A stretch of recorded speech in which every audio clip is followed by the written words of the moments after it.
बिस्मिल्लाहिर्रहमानिर्रहीम। अस्सलाम वालेकुम नाज़रीन, मैं हूं आपका होस्ट ग़ुलाम मुस्तफ़ा सिंधु और आप देख रहे हैं मेरा यूट्यूब चैनल सिंधु पी के।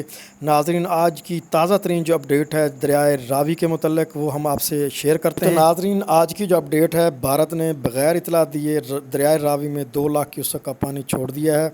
गैर मुसद्दक़ा इतला के मुताबिक 2 लाख क्यूसेक पानी आज रात 12 बजे के करीब पाकिस्तान में पहुँचेगा।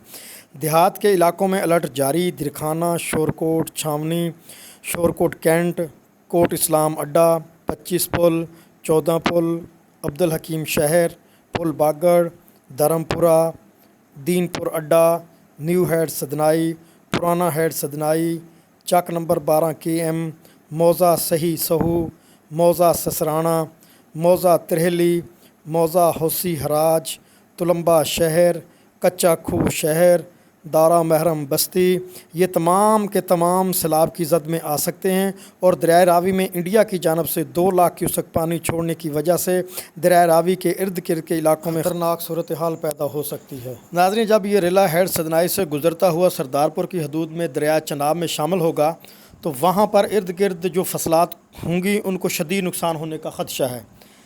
नाज़रीन, इस वक्त आप देख सकते हैं कि वो सामने 2 दरिया रावी और दरिया चनाब आपस में मिलते हैं और इस वक्त पानी जो है दरिया के किनारों तक आ चुका है। जैसे 2 लाख क्यूसेक पानी इसमें मज़ीद शामिल होगा तो ये पानी दरिया से बिफरता हुआ इस सामने वाले बांध से जा टकराएगा और ये जो सामने सब्ज़ा और फसलात नज़र आ रही हैं सैलाब की जद में आ जाएंगी और लाखों किसानों को अपनी फसलात से हाथ धोना पड़ेगा और इस शदीद किस्म के सैलाब से इर्द गिर्द के इलाकों को भी नुकसान होने का ख़दशा है। इसी अपडेट के साथ अपने होस्ट ग़ुलाम मुस्तफ़ा सिंधु को दीजिए इजाज़त। मिलते हैं नेक्स्ट वीडियो में। अल्लाह हाफ़िज़।